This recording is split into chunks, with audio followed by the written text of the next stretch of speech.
ഇതിൻ്റെ പ്രൈസിങ് അവർ കുറച്ച് തെറ്റായിട്ടാണ് ചെയ്തേക്കണത്. സ്പീഡ് 400 ഒരിക്കലും ഈ വണ്ടി ഓടിച്ചുകൊണ്ട് നടക്കുന്ന പോലെ നിങ്ങൾക്ക് ഓടിച്ചുകൊണ്ട് നടക്കാൻ പറ്റില്ല. കാര്യം ഇത് what's happening people, this Cochin Machan and welcome back to another vlog. So ഇന്ന് നമ്മുടെ ഉള്ളത് the Triumph T4, we can say the most affordable Triumph എന്ന് വേണമെങ്കിൽ നമുക്ക് പറയാം. അപ്പോൾ ഇന്ന് ഇതിൻ്റെ ഒരു റൈഡ് റിവ്യൂ ആണ്. ഏകദേശം ഞാനൊരു 300 കിലോമീറ്ററോളം ഞാൻ ഈ വണ്ടി ഓടിച്ചിട്ടുണ്ട്. ഇതിൽ ഈ വണ്ടിയുടെ മെയിൻ ഗുണം എന്ന് വെച്ചാൽ 6th gear and we are going in 40. ഉണ്ടാ ഇപ്പോഴാണ് നോക്കിങ് സ്റ്റാർട്ട് ചെയ്യണത്. 40-45 കഴിഞ്ഞിട്ടാണ് നമുക്ക് നോക്കിങ് സ്റ്റാർട്ട് ചെയ്യുന്നത്. 50 എബവ് ആണെങ്കിൽ 6th ഗിയർ വളരെ ഈസി ആയിട്ട് പോകും.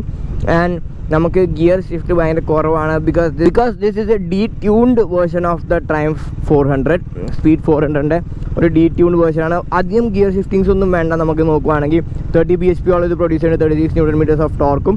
അപ്പോൾ 3.4 വെച്ചിട്ട് നമ്മുടെ 400 സ്പീഡ് 400 വെച്ച് നോക്കുവാണെങ്കിൽ this is much more calm and peaceful bike അങ്ങനെ നമുക്ക് പറയാം. ഇത് കുറച്ചും കൂടെ രസമാണ് ഓടിക്കാൻ സിറ്റിയിലൊക്കെ. ഞാൻ തന്നെ ഇടയ്ക്ക് നിർത്തി പോകും. ഇത് ഏത് ഗിയറിലാണ് പോകണമെന്ന് ഞാൻ നോക്കിപ്പോകും. 4th 5th ഗിയറിലൊക്കെ ഈസി ആയിട്ട് വണ്ടി 30-40s പോകുന്നുണ്ട്. അപ്പോൾ അതൊരു നല്ല കാര്യമായിട്ട് തോന്നി. അപ്പോൾ കൂടുതൽ സിറ്റി ഓറിയൻറ്റഡ് വണ്ടി എന്ന് നമുക്ക് വേണമെങ്കിൽ പറയാം. ഇത് ഒരു ടെലിസ്കോപ്പിക് സസ്പെൻഷനോടാണ് ഈ വണ്ടി വന്നിരുന്നത്. ബ്രേക്സ് വ്യത്യാസമുണ്ട്, റൈഡ് ബൈ വയർ അല്ല ത്രോട്ടിലാണ്, അങ്ങനെ കുറേ വ്യത്യാസങ്ങളുണ്ട്. ക്വാളിറ്റി വൈസ് കുറച്ച് കുറവാണ്. പക്ഷേ അവർ ചെയ്തൊരു പണിയെന്ന് വെച്ചാൽ ഇത് 20,000 രൂപ ഡിഫറൻസിലാണ് ഈ വണ്ടി ഇറക്കിയേക്കണം. ഞാൻ ജസ്റ്റ് വണ്ടി നിർത്തിയിട്ട് നിങ്ങൾക്ക് വണ്ടി എന്താണെന്ന് ജസ്റ്റ് ഒന്ന് കാണിച്ചു തരാം. ഇതാണ് നമ്മുടെ വണ്ടി കേട്ടോ. കുറച്ച് ചെളിയൊക്കെ ആയിട്ട് മഴത്തും കാര്യങ്ങളൊക്കെ ഒഴിച്ച് ടയേഴ്സ് ആർ ഓക്കെ, അത്ര അടിപൊളി പറയല്ല. MRF ടയേഴ്സാണ്, കുഴപ്പമില്ലാത്തൊരു ടയറാണ്, അത്ര മോശമെന്ന് പറയാനുള്ള. അപ്പോൾ ഫ്രണ്ട് നമുക്ക് ടെലിസ്കോപ്പിക് സസ്പെൻഷനാണ്. നമുക്ക് കാലിപ്പർ മൗണ്ടിങ് വ്യത്യാസമുണ്ട്. ബ്രേക്കിംഗ് അങ്ങനെയൊന്നും കുഴപ്പമൊന്നും ഇല്ലെങ്കിൽ അത്യാവശ്യം നല്ല ബ്രേക്കിംഗ് ഒക്കെ ഉണ്ട്. നമുക്കിത് അത്ര പവർഫുള്ളായിട്ട് തോന്നില്ല. സ്പീഡ് 400 വെച്ച് നോക്കുവാണെങ്കിൽ ആ ഒരു വൈറ്റ് വണ്ടി ഭയങ്കര രസമാണ് കാണാൻ, ഭയങ്കര അടിപൊളിയായിട്ടുണ്ട്. സീറ്റൊക്കെ നല്ല ലോങ് സീറ്റാണ്, നമുക്ക് അത്യാവശ്യം കംഫർട്ടബിൾ ആയിട്ടിരിക്കാം. പില്ലണായാലും അത്യാവശ്യം കുഴപ്പമില്ലാത്തൊരു സീറ്റാണ്. ഇവിടെ ഗ്രാബ് റെയിൽ നിങ്ങൾക്ക് കാണാൻ പറ്റുന്നുണ്ട്. എക്സോസ്റ്റ് നോട്ട് കുറച്ചും കൂടെ ബേസ് ഉള്ളൊരു എക്സോസ്റ്റ് നോട്ടാണ് ഇതിന് വന്നേക്കണേ. ഞാൻ ജസ്റ്റ് നിങ്ങൾക്ക് കേൾപ്പിച്ചു തരാം. കണ്ടോ,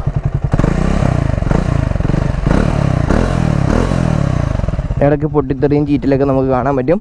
അപ്പോൾ ഇതാണ് വണ്ടി. ഇതിന് നമുക്ക് ട്രാക്ഷൻ കൺട്രോളോ ഇല്ല, നമുക്ക് ABS ഓഫ് ചെയ്യാനൊന്നും പറ്റില്ല.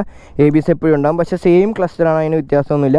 നമുക്ക് ഇവിടെ ഇൻഫോ ബട്ടൺ ഞെക്കിയാൽ ട്രിപ്പ് 1 ട്രിപ്പ് 2 നമുക്ക് മൈലേജ്, ടാങ്ക് റേഞ്ച്, അങ്ങനെ കാര്യങ്ങൾ എല്ലാം നമുക്ക് ഇതിൻ്റെ അകത്ത് കാണിക്കുന്നതാണ്. സോ അതാണ് വണ്ടി. നമുക്ക് വണ്ടിമേ കയറി ഇരിക്കുമ്പോൾ മനസ്സിൽ നമുക്ക് വെയിറ്റ് അങ്ങനെ എനിക്ക് ഡിഫറൻസ് ഉണ്ടെന്ന് തോന്നുന്നില്ല. പക്ഷേ എന്നാലും ചെറിയൊരു വെയിറ്റ് ഡിഫറൻസ് നമുക്ക് ഫീൽ ചെയ്യും.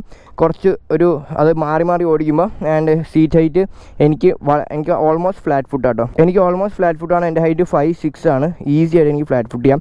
അതും ഇത് കൊണ്ട് നടക്കാൻ അങ്ങോട്ടും ഇങ്ങോട്ടും നീക്കാനൊക്കെ ഭയങ്കര കംഫർട്ടബിളാണ്.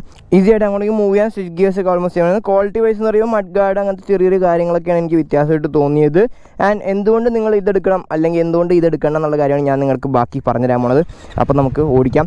ചെറിയ റിവ്യൂ ആയിരിക്കും, ഷോർട്ട് റിവ്യൂ ആയിരിക്കും. കാര്യം ഓൾമോസ്റ്റ് സ്പീഡ് 400 അതേ ഒരു പെർഫോമൻസ് അല്ലെങ്കിലും നമുക്ക് അതേ ഒരു ഫീല് കിട്ടുന്നുണ്ട് ചെറുതായിട്ട്. But this is a better option for if you are looking for a city motor cycle.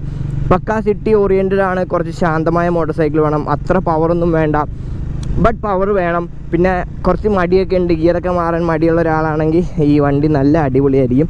നല്ല ഈസി ആയിട്ട് നിങ്ങൾക്ക് ഹയർ ഗിയർസിൽ വലിയ ഗിയറൊന്നും മാറാണ്ട് നമുക്ക് സിറ്റിയിലൊക്കെ കൊണ്ട് നടക്കാം. ബ്ലോക്കിലൂടെയൊക്കെ എടുത്ത് അങ്ങനെ ഒരു ബുദ്ധിമുട്ടിലാണ് നമുക്ക് കൊണ്ട് നടക്കാൻ പറ്റും. So first of all riding position അത്യാവശ്യം സെയിം റൈഡിങ് പൊസിഷനാണ്. നമുക്ക് ഒരു വൈഡ് ഹാൻഡിൽ ബാർസും നല്ല കംഫർട്ടബിളായിട്ട് നമുക്ക് ഇരിക്കാൻ പറ്റും. സസ്പെൻഷൻ വൈസും നല്ല അടിപൊളിയാണ്. നല്ല രീതിയിൽ ഡാമ്പ് ചെയ്തെടുക്കേണ്ട സസ്പെൻഷൻ കാര്യം. ബ്രേക്സ് ആയാലും tyres is kind of an average. അത്ര അടിപൊളി ടയർ എന്ന് പറയില്ല, പക്ഷേ കുഴപ്പമില്ലാത്തൊരു ടയർ തന്നെയാണ് ഇതിന് കൊടുത്തേക്കുന്നത്. ഫുൾ LED സെറ്റപ്പ് തന്നെയാണ്. LED ഹെഡ് ലാംപ്സ് അങ്ങനത്തെ കാര്യങ്ങളൊക്കെ ഫുൾ LED തന്നെയാണ് കൊടുത്തിരിക്കുന്നത്. ഇതിൻ്റെ പ്രൈസിങ് അവർ കുറച്ച് തെറ്റായിട്ടാണ് ചെയ്തേക്കുന്നത്. ഒരു 2 lakhന് താഴെ എക്സ്ഷോറും പ്രൈസ് വന്നിരുന്നെങ്കിൽ ഈ വണ്ടി ഇറങ്ങുമ്പോഴത്തേക്കും ഓൺ റോഡ് ഏകദേശം 230 ഒക്കെ ആയതിനെ. അപ്പോൾ കുറച്ചും കൂടെ ആൾക്കാരിലേക്ക് എത്തിക്കാൻ പറ്റും. ദ മോസ്റ്റ് അഫോർഡബിൾ ട്രയംഫ് എന്നുണ്ട്. പക്ഷേ എനിക്ക് തോന്നുന്നു ഇപ്പോൾ അതിൻ്റെ പ്രൈസ് 2,17,000 ഉണ്ട് അതിൻ്റെ പ്രൈസ്. അപ്പോൾ ആ പ്രൈസിങ്ങിൽ ഇത് വരുമ്പോഴത്തേക്കും ആകെ 20,000 രൂപ 25,000 രൂപ ഡിഫറൻസേ ഉള്ളൂ. അപ്പോൾ ആ 25,000 രൂപ ഡിഫറൻസിൽ നിങ്ങൾ ഈ വണ്ടി എടുക്കണമെന്ന് ചോദിച്ചാൽ ഇറ്റ്സ് അപ്പ് ടു യു. നിങ്ങൾക്ക് ഓടിച്ച് ഇഷ്ടപ്പെട്ട് ഇത് ഓക്കെ ആണെങ്കിൽ മാത്രം ഇതെടുക്കാം. അല്ലെങ്കിൽ ഞാൻ എപ്പോഴും സ്പീഡ് 400 പറയുള്ളൂ. കാര്യം അത് കുറച്ചും കൂടെ പ്രീമിയം ഫീൽ നമുക്ക് കിട്ടും.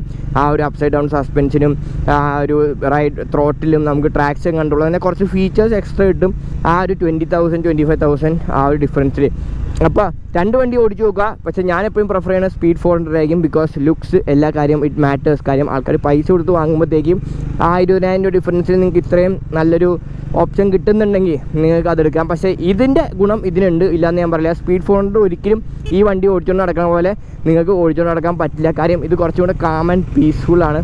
നിങ്ങൾക്ക് കുറച്ചും കൂടെ പൊളിച്ചെടുക്കാനുള്ള വണ്ടി വേണമെങ്കിൽ ഞാൻ പറയുകയാണെങ്കിൽ സ്പീഡ് 400 നോക്കിയാൽ മതി. T4 നോക്കണമെങ്കിൽ കുറച്ചും കൂടെ സിറ്റി ഓറിയൻറ്റ് കുറച്ചും കൂടെ പീസ്ഫുള്ളായിട്ട് ഓടിക്കാം. അതായത് ഇതിൻ്റെ ക്യാരക്ടറെ അവർ ഫുൾ ആ എഞ്ചിൻ ക്യാരക്ടറെ മൊത്തത്തിൽ അങ്ങ് മാറ്റി കളഞ്ഞ്. പിന്നെ ബാക്കി ബ്രേക്സോ അങ്ങനത്തെ കാര്യങ്ങൾ ഒരു വിഷയമില്ല കേട്ടോ. കംഫർട്ട് വൈസ് ആണെങ്കിൽ എല്ലാം നല്ല അടിപൊളി തന്നെയാണ്. ആകെ ആ എഞ്ചിനും ആ ഒരു പെർഫോമൻസിലാണ് നമുക്ക് വ്യത്യാസം വന്നേക്കണേ. എനിക്ക് തോന്നുന്നു സ്പീഡ് ഓൾമോസ്റ്റ് 120-140 ഈസി ആയിട്ട് വണ്ടി കയറും. അത് ഞാൻ ജസ്റ്റ് നിങ്ങൾക്ക് ഓപ്പൺ റോഡിൽ ജസ്റ്റ് ഒന്ന് കാണിച്ചു തരാം എത്ര ഈസി ആയിട്ടാണ് വണ്ടിക്ക് സ്പീഡ് കയറണമെന്ന്. അപ്പോൾ അതിനൊന്നും ഒരു കുറവില്ല. സ്പീഡ് കയറാനോ ടൂറിങ്ങിനായാലും നമുക്ക് ഹൈവേ ടൂറിങ്ങിനായാലും അങ്ങനത്തെ ഒരു വിഷയം നമുക്ക് ഈ വണ്ടിക്ക് തോന്നില്ല. ഇതിൻ്റെ ആ എൻജിൻ പെർഫോമൻസും ആ ഗിയർ ഷിഫ്റ്റ് ചെയ്യാൻ മടിയുള്ള ആൾക്കാർക്കും ഈ ഒരു വണ്ടി നല്ല അടിപൊളിയായിരിക്കും. ഇതിൻ്റെ എക്സോസ്റ്റ് നോട്ട് ഇടയ്ക്ക് പൊട്ടലും ചീറ്റൊക്കെ കേൾക്കാം. കുറച്ചും കൂടെ ബേസ് ഉള്ള ഒരു എക്സോസ്റ്റ് നോട്ടാണ്. ആ ബേസ് ഉള്ള എക്സോസ്റ്റ് നോട്ട് എനിക്ക് ശരിക്കും പുറത്തുനിന്ന് കേൾക്കുമ്പോൾ ഭയങ്കര വ്യത്യാസമുണ്ട്. നമുക്ക് നല്ലോണം ഫീൽ ചെയ്യും. ഏതോ ഒരു കുറച്ചും കൂടെ ബേസ് നല്ലൊരു എക്സോസ്റ്റ് നോട്ടുള്ള എക്സോസ്റ്റ് സൗണ്ടുള്ള ഒരു വണ്ടി തന്നെ ഒരു ഫീൽ നമുക്ക് പുറത്തുനിന്ന് കേൾക്കുമ്പോൾ ഫീൽ ചെയ്യും കേട്ടോ. അപ്പോൾ എക്സോസ്റ്റ് നോട്ട് അതേപോലെ വ്യത്യാസമുണ്ട്. കുറച്ചും കൂടെ ബേസ് കൂടിയൊരു എക്സോസ്റ്റ് നോട്ടാണ് ഈ ഒരു വണ്ടിക്ക് അവർ കൊണ്ടുവന്നേക്കുന്നത്. Okay, so we have the speed 400T. Let's check the 0 to 100. 3, 2, 1 go.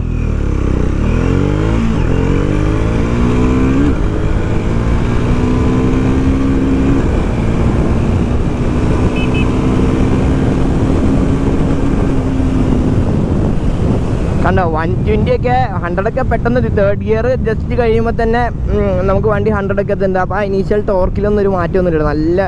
നന്നായിട്ട് കയറി പോകുന്നുണ്ട് വണ്ടിയുടെ. ആ ഒരു പവർ ഫീൽ ചെയ്യണമെങ്കിൽ ഒരു 4000 RPM ഒക്കെ ആവണം. എന്നാലും നമുക്ക് ആ ഒരു ബുദ്ധിമുട്ട് തോന്നുന്നില്ല. കാര്യം ഇത് അങ്ങനത്തെ ഒരു ക്യാരക്ടറിന് വേണ്ടി ഉണ്ടാക്കിയേക്കുന്ന വണ്ടിയേ അല്ല. നമുക്ക് പീസ്ഫുള്ളായിട്ട് പോകാനും ശാന്തിയും സമാധാനത്തോടെയും സിറ്റി റൈഡ്സൊക്കെ എൻജോയ് ചെയ്യാനും ലോങ് ടൂർസും പോകാൻ ഇല്ല എന്നല്ല. പക്ഷേ കൂടുതലും ആ ഒരു ലോ എൻഡ് പെർഫോമൻസ് അടിപൊളിയാക്കാൻ വേണ്ടി ഇറക്കിയേക്കുന്ന വണ്ടിയാണ്. പക്ഷേ പ്രൈസിങ്ങിൽ മാത്രമാണ് എനിക്ക് ആ ഒരു വിഷമം തോന്നിയേക്കണേ. പിന്നെ ഇതിന് മെയിൻ്റെനൻസ് കോസ്റ്റും കുറവായിരിക്കും. കാര്യം അപ്സൈഡ് ഡൗൺ സസ്പെൻഷൻ അല്ല, ഉപയോഗിച്ചിരിക്കുന്ന ബ്രേക്ക് പാഡ്സ് വ്യത്യാസമുണ്ട്, റൈഡ് ബൈ വയർ അല്ല, അങ്ങനത്തെ കുറച്ച് സെൻസേഴ്സ്, ട്രാക്ഷൻ കൺട്രോൾ, അങ്ങനത്തെ കുറച്ച് കാര്യങ്ങളൊന്നും ഇല്ല. അപ്പോൾ less the electronics less will be the maintenance cost. അതാണ് നമ്മൾ വണ്ടികളിൽ നിന്ന് പഠിക്കേണ്ട ഒരു കാര്യം. ഇലക്ട്രോണിക്സ് ഒക്കെ കുറവാകുമ്പോഴത്തേക്കും നമുക്ക് മെയിൻ്റെനൻസ് ചാർജും കുറവായിരിക്കും. പിന്നെ ടെലിസ്കോപ്പിക് സസ്പെൻഷനാണ്, അതുകൂടാണ് ഉപയോഗിച്ചേക്കണ ബ്രേക്ക് പാഡ്സ് വ്യത്യാസമുണ്ട്. അപ്പോൾ അങ്ങനെയൊക്കെ നോക്കുമ്പോൾ ഇതിന് കുറച്ചും കൂടെ മെയിൻ്റെനൻസ് കുറവായിരിക്കും സ്പീഡ് 400 വെച്ച് നോക്കുവാണെങ്കിൽ കേട്ടോ. അപ്പോൾ നിങ്ങൾക്ക് ഇത് എന്ത് ടൈപ്പ് ഓഫ് റൈഡിങ്ങിനാണെങ്കിൽ ഞാൻ പറയും ഒരു ഡെയിലി കമ്മ്യൂട്ടർ എന്നുള്ള വണ്ടി, കുറച്ചും കൂടെ പവറുള്ള ഒരു ഡെയിലി കമ്മ്യൂട്ടർ വണ്ടി വേണമെങ്കിൽ ഞാൻ എപ്പോഴും T4 റെക്കമെൻഡ് ചെയ്യും. കാര്യം ഇത് നമുക്ക് സിറ്റിയിലൊക്കെ അറിയാം, കുറേയൊക്കെ ഓടിക്കുമ്പോഴത്തേക്കും നമുക്ക് മടുപ്പാവും. എല്ലാ ദിവസവും ഈ പവറും ഗിയർ മാറി മാറി ഓടിക്കുമ്പോൾ ഒരു മടുപ്പ് വരും. പക്ഷേ ഇതിന് ആ ഒരു മടുപ്പ് നമുക്ക് ഫീൽ ചെയ്യില്ല. റോഡ് ടെസ്റ്റ് നടക്കുക. ഓൾ ദ ബെസ്റ്റ് ജേ. പേടിച്ചൊക്കെ ഓടിക്കണം ഈശ്വര. യെസ്, അപ്പോൾ നിങ്ങൾ ഡെയിലി കമ്മ്യൂട്ടർ നോക്കുവാണ്, എല്ലാ ദിവസവും സിറ്റി കൂടെ ഓടിക്കുന്ന ഒരാളാണെങ്കിൽ കംഫർട്ടിന് ഒരു കുറവില്ല. പക്ഷേ അതുകൂടാണ്ട് നമ്മുടെ മേത്ത് തന്നെ ഒരു മടുപ്പ് അല്ലെങ്കിൽ ഒരു ഫെറ്റീഗ്, അല്ലെങ്കിൽ നമുക്ക് മനസ്സിന് ചിലപ്പോൾ എന്താ പറയുക അത്രയും പവർഫുൾ വണ്ടി വേണ്ട, അത്രയും ഗിയർ ഷിഫ്റ്റ് ഒന്നും വേണ്ട, കുറച്ച് സമാധാനത്തോടെയൊക്കെ പോകണം. പക്ഷേ ഇത് പൊളിച്ച് ഓടിക്കുക ഇല്ലയെന്ന് ഞാൻ പറയില്ല. ഈസി ആയിട്ട് നമുക്ക് അടിപൊളിയായിട്ട് തകർത്ത് ഓടിക്കാൻ പറ്റിയ വണ്ടി. പക്ഷേ ഇതിൻ്റെ ക്യാരക്ടർ കുറച്ചും കൂടെ ആ ഒരു പീസ്ഫുള്ളായിട്ട് ഓടിക്കാനുള്ളൊരു ക്യാരക്ടറാണ് ഈ വണ്ടിക്ക് അവർ കൊണ്ടുവന്നേക്കണേ. അതാണ് എനിക്ക് ഈ ഒരു ട്രയംഫ് T4 സ്പീഡ് T4നെ പറ്റി പറയാനുള്ള കാര്യങ്ങൾ. അപ്പോൾ നിങ്ങൾക്ക് കൂടുതൽ എങ്ങനെ ഡൗട്ട്സ് ഉണ്ടെങ്കിൽ ഏറ്റവും അടുത്തുള്ള ട്രയംഫിൻ്റെ ഷോറൂമിൽ കോൺടാക്ട് ചെയ്യുക. അത്യാവശ്യം അധികം ഷോറൂമുകൾ ഇപ്പോൾ അവർ ഓപ്പൺ ആക്കിയിട്ടുണ്ട്, സർവീസ് സെൻറ്റേഴ്സും ഉണ്ട്. അപ്പോൾ നിങ്ങൾക്ക് അവിടെ പോയാൽ നിങ്ങൾക്ക് വണ്ടി ടെസ്റ്റ് ഡ്രൈവ് ചെയ്യാം. നിങ്ങൾക്ക് ഇഷ്ടമുള്ള വണ്ടി എന്തായാലും എടുക്കുക. എൻ്റെ ചോയ്സ് എപ്പോഴും സ്പീഡ് 400 തന്നെയായിരിക്കും. ബട്ട് ഞാൻ ഇത് എന്തുകൊണ്ട് എടുക്കണമെന്നുള്ള കാര്യം നിങ്ങളുടെ ഷെയർ ചെയ്തിട്ടുണ്ടായി. അപ്പോൾ വേറെ ഡൗട്ട്സ് കാര്യങ്ങളുണ്ടെങ്കിൽ എന്നെ ഇൻസ്റ്റാഗ്രാമിൽ മെസ്സേജ് ചെയ്യാം, അല്ലെങ്കിൽ താഴെ കമൻറ്റ് ബോക്സിൽ നിങ്ങൾക്ക് കമൻറ്റ് ചെയ്യാം. ചെറിയൊരു റിവ്യൂ വീഡിയോ ആയിരുന്നു. എനിക്ക് ഈ വണ്ടിയെ പറ്റി പറയാനുള്ള കാര്യങ്ങൾ നിങ്ങളെ ഞാൻ അറിയിച്ചിട്ടുണ്ട്. ബാക്കി വാക്ക് അറൗണ്ട് വീഡിയോയും ഇതിൻ്റെ ഫുൾ ഡീറ്റെയിൽസൊക്കെ ഞാൻ എൻ്റെ യൂട്യൂബ് ഷോർട്സും ഇൻസ്റ്റാഗ്രാമിലൊക്കെ ആയിട്ട് ഞാൻ ഫുൾ അപ്ലോഡ് ചെയ്തിട്ടുണ്ട്. എന്താണ് സ്പീഡ് 400ഉം ഈ ഒരു T4 തമ്മിലുള്ള ഡിഫറൻസ് എന്നുള്ള കാര്യം, എല്ലാ കാര്യവും ഞാൻ അപ്ഡേറ്റ് ചെയ്തിട്ടുണ്ട് ഓൾറെഡി. നിങ്ങൾക്ക് തന്നെ ഇൻസ്റ്റാഗ്രാമിൽ പോയി നോക്കിയാൽ അതിൻ്റെ അത് നിങ്ങൾക്ക് വീഡിയോസ് കാണാൻ പറ്റുന്നതായിരിക്കും. സോ യെസ്, അതൊക്കെ തന്നെ നമ്മൾ ഇന്നത്തെ വീഡിയോ ഒക്കെ നിങ്ങൾക്ക് ഇഷ്ടപ്പെടുന്നു പ്രതീക്ഷിക്കുന്നു. So don't forget like share subscribe channel bell icon അയക്കുക. അടുത്ത വീഡിയോയും ബെല്ലിങ്ങൾ അറിയിക്കുന്നതായിരിക്കും. സാധനം അവസ്ഥയാണ് മറ്റാരുമല്ല, നിങ്ങളുടെ സ്വന്തം കൊച്ചി മച്ചാൻ. Bye. It's a beautiful place. Kochi is love. സ്നേഹം. പുറത്ത് ആരെങ്കിലും ഫില്ല് ചെയ്ത് ഒരു ഫോട്ടോ എടുത്ത് അയച്ചു തന്നെ.